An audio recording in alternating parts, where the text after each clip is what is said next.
minutos vamos a saludar a Sharren Haskel. Ella es diputada del Parlamento de Israel del Partido Unión Nacional. Ella fue la primera parlamentaria que presentó la prohibición de la Oficina de Refugiados de Naciones Unidas. Ayer habló la directora de UNRWA aquí en la W y afirmó que esa agencia es la columna vertebral de la ayuda humanitaria en Gaza, por lo que con esa prohibición se estaría dejando a una población a su suerte, masacrada, sin médicos, sin agua. Además dijo que es un arma para matar de hambre, de sed, de enfermedades. Fue una declaración ayer aquí muy dura contra esta ley de Israel que irrespeta, según ella, todos los acuerdos de Naciones Unidas y desbarata la propia esencia de la ayuda humanitaria de Naciones Unidas.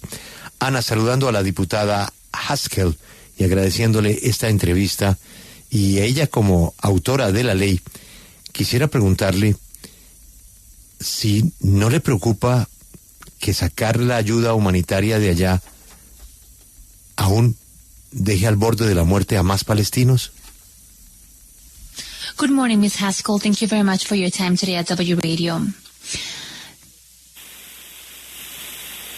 Hello. Ms. Haskell? Good morning. Yes. Yes. Let's begin by asking you, is it a concern to you that, prohibiting the humanitarian help in Gaza is going to end up causing even more death for Palestinians? So there's a big misleading information that is being spread around the media. We are not forbidding humanitarian aid, but matter of fact, we are forbidding the operation of UNRWA within Israel or the cooperation of our government and our agencies with the UNRWA agency. It doesn't mean that we forbid humanitarian aid. There are many more private or international humanitarian aid organizations that are still also working in Gaza. There are still United Nations other agencies like the World Food Organization and the World Health Organization that actually have some operation in Gaza as well, and we do cooperate with them in humanitarian issues as well. So it's very important to note that it is not to forbid any humanitarian aid. On the contrary, Israel wants humanitarian aid to reach Palestinians. Our interest, that is the Israeli interest. Pues nos dice que esa es una información errada que se está esparciendo en los medios de comunicación, y es que ellos quieren prohibir que se dé esta ayuda humanitaria en la Franja de Gaza. Nos dice que ellos lo que quieren es prohibir o no permitir esa operación que tiene UNRWA con su gobierno, pero nos dice que hay otras organizaciones humanitarias que son privadas, otras organizaciones que trabajan también en Gaza, que proveen esta ayuda, incluso de las Naciones Unidas, como la FAO, como la Organización de la Salud, que tienen operación ahí y cooperan con ellos. Entonces el problema no es prohibir esta ayuda humanitaria, al contrario, a ellos les interesa dar esta ayuda en la Franja de Gaza, sino que lo único que buscan es, prohibir a la UNRWA, que es una organización específica y que no tenga operación con su gobierno o en Israel. Saludos desde Jerusalén. En base a lo que usted comenta, UNICEF, OIM, la Organización para los Migrantes y otras agencias de la ONU han dicho que no tienen la capacidad de atender las áreas que cubre UNRWA tanto en Cisjordania como en Gaza. ¿Qué alternativas proponen, ya que ustedes fueron los que promovieron esta medida, para cubrir Gaza y Cisjordania con esta ayuda humanitaria? So what are the proposals that you guys are offering for the West Bank and for Gaza? Because organizations like UNICEF have said that they do not have the resources to cover the areas that are going to be left without help if UNRWA is taken out. So what are the offers or what are the proposals you guys are making for the help that is not going to be able to be delivered in these areas? So actually it's the exact opposite. Look, if you look on disastrous area, war zone, look on Sudan, where more than 24 million Sudanese were affected by the war. Okay? Look on what happened in Syria and in Ukraine. There wasn't an UNRWA. There was the proper agencies like the World Food Organization, Health Organization, and others that actually operated on that scale of a disastrous situation, they are the only one who have the logistics, the capability, and the experience to actually provide humanitarian aid during those times. UNRWA is not a humanitarian aid organization. UNRWA is a Palestinian organization that provides, let's say, governmental services to Palestinians, like housing and electricity and sewage and education and healthcare, and that's for 75 years. It's operating as a governmental service provider. When a disaster happens like that, they're not capable of distributing the logistic and that is needed. They are not capable of distributing the humanitarian aid that is needed for 2.5 million Palestinians. And that's why it looks in Gaza the way it actually looks right now. Matter of fact, Hamas has taken over this organization. UNRWA's workers participated in the 7th of October massacre. We've seen how UNRWA's facilities, United Nations facility with immunity, were used as military base, as a place of hideout, as a place where they store rockets. Let me translate that really quickly, please. I'm sorry to interrupt. Okay. Nos dice que de hecho es lo opuesto, porque nos dice que si se miran diferentes áreas de desastre como la guerra en Sudán, por ejemplo, donde 24 millones de personas se vieron afectados por la guerra, o la guerra que se ve en Siria o en Ucrania, no era UNRWA, esta organización, quien estaba prestando servicios, sino la Organización de Alimentos, la Organización de la Salud, que sí operan a gran escala en una situación de desastre como esta, que tienen la logística, la capacidad y la experiencia para dar ayuda durante esos tiempos de guerra, no la UNRWA. Nos dice que la UNRWA no es una organización que presta servicios en zonas de guerra, es organización para ella palestina que está sirviendo algo gubernamental, como presta servicio de educación, servicio de salud, lleva 75 años operando como un servicio gubernamental, y entonces no tienen esa capacidad para responder cuando ocurre un desastre como estos. Por eso nos dice que Palestina o la Franja de Gaza se ve como se ve ahora mismo, porque ellos no tienen la capacidad para distribuir todo el sistema logístico que ellos necesitan en este momento y para dar ayuda a más de 2,5 millones de palestinos. Nos dice que Hamas incluso se tomó esta organización y que participó UNRWA en el 7 de octubre, o algunos de sus miembros participaron en este suceso, así que significa que UNRWA está siendo utilizado como bases militares de Hamas y para otros fines.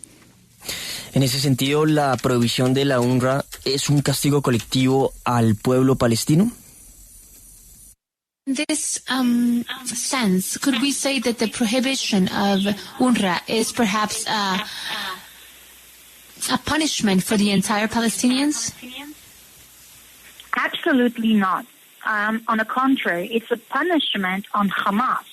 And I'll try to explain. Look, Hamas has taken over this organization. When humanitarian aid has went through Gaza, Hamas stole most of the goods. They stole the humanitarian goods. They didn't give it to Palestinian children, but they sold it on the market in order to pocket the money. That is the kind of corruption that you see in this organization where Hamas is controlling it. Now, you need to understand, it is in Hamas' interest that the humanitarian crisis is going to deter, because the worse the humanitarian situation is, the more pressure there is on Israel to pull back and not to fight against Hamas.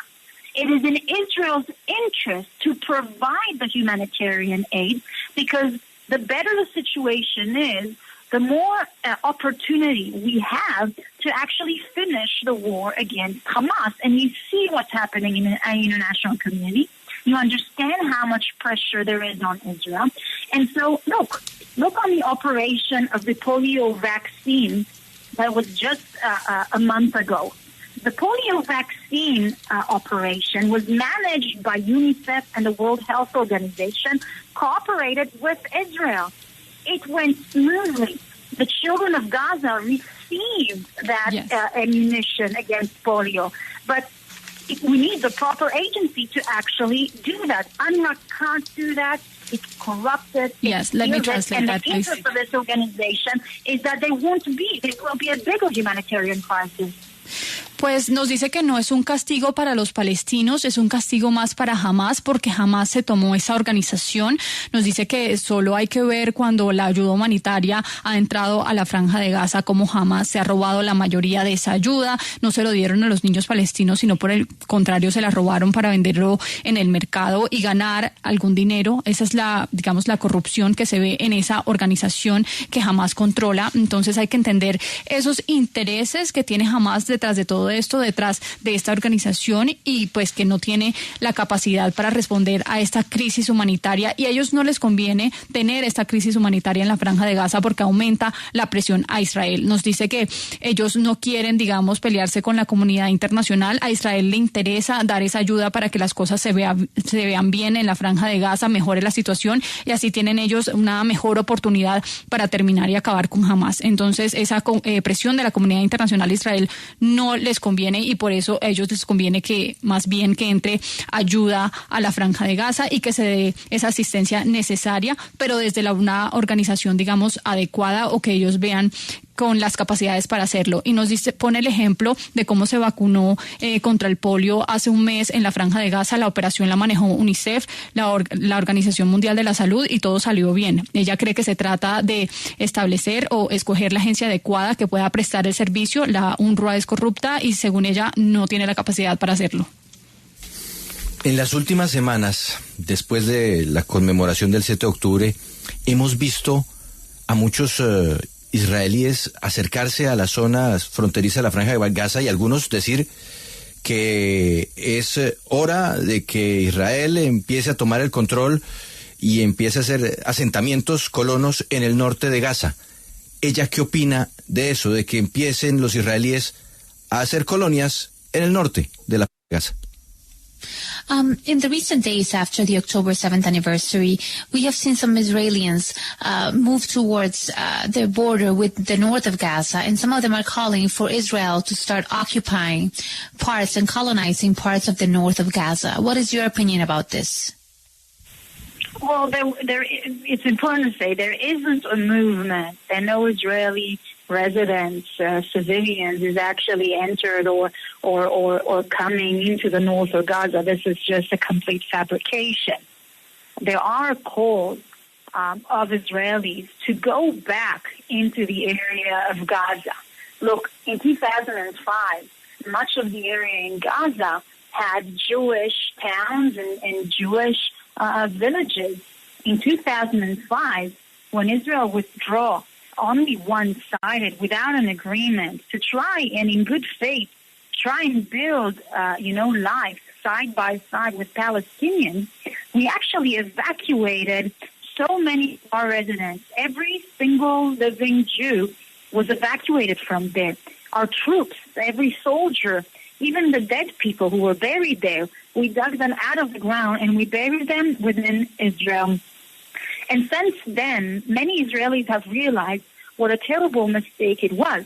Because ever since then, our children, our schools, our community, all the way to Tel Aviv and Jerusalem, were attacked by rockets from Gaza. And so instead of trying to live side by side with us, they actually attacked us. Yeah. And so we understood what a grave mistake that actually was. And so I have to say that it is a minority who is calling to actually overturn that and change that. Yeah. And so, look, I understand these voices as much as I understand there's also the other side, an extreme voice, who says, give them a Palestinian state. After what happened on the 7th of October, when you understand that this state will be a state of terror that is going to continue to try to attack our people and our children. We have to translate, Mrs. Haskel. Okay. But I have a last question before we do the whole translation. Ana, yo tengo una última pregunta y le ruego una respuesta concreta. Si la UNRWA es corrupta, el secretario de las Naciones Unidas es un genocida, el 99% de los países de las Naciones Unidas suplican por el reconocimiento del Estado palestino, ¿por qué no se van de las Naciones Unidas? One last question.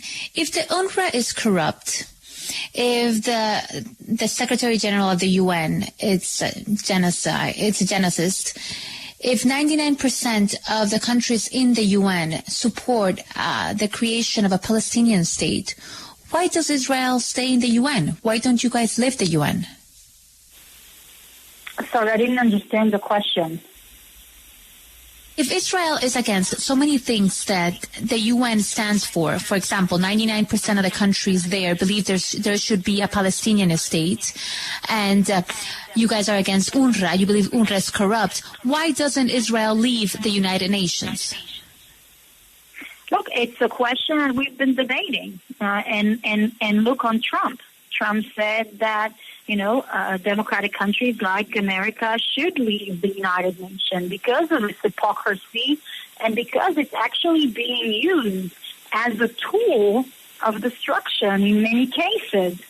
Look, there's an interesting verse in Ezekiel saying how the wicked are the one who are going to decide what justice is, and justice will be changed. Yeah. It will be decided by them and corrupted. Mm-hmm. And it seems like many of the countries, countries who don't give women's rights, who persecute minorities, who don't allow women's rights, Mm-hmm. who are don't give freedom of religion. They're the ones who are sitting, in the Women's Council, in the Human Rights Council, which is a complete hypocrisy, yeah.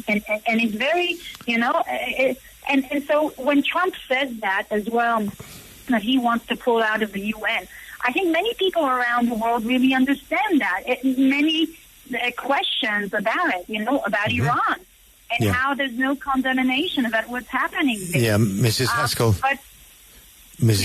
We have to translate, Mrs. Haskel. This is in a Spanish broadcast. But anyway, thank you very much for your time, and we hope that the peace will arrive very soon to the region. Thank you. We pray as well. Thank you. Thank you.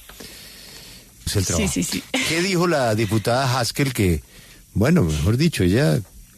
Todo es una hipocresía. Bueno, traduzcamos. Sí, Juan Pablo le preguntaba al final sobre ese movimiento que se estaba viendo de israelíes al norte de Gaza y dice que no hay un movimiento de residentes. Ella niega absolutamente eso.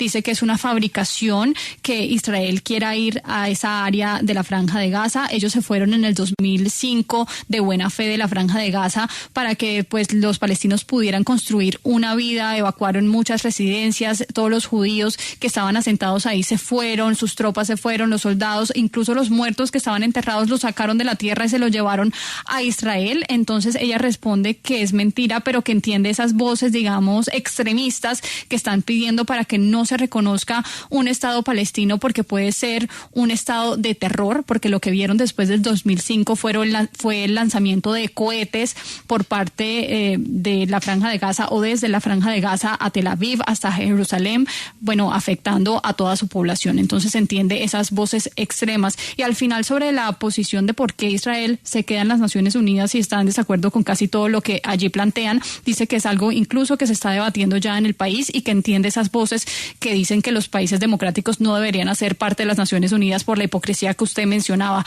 Menciona al candidato republicano Donald Trump, que incluso ha hecho eco a esta propuesta, que dice que pues las Naciones Unidas no está cumpliendo su propósito. Grace, muchas gracias.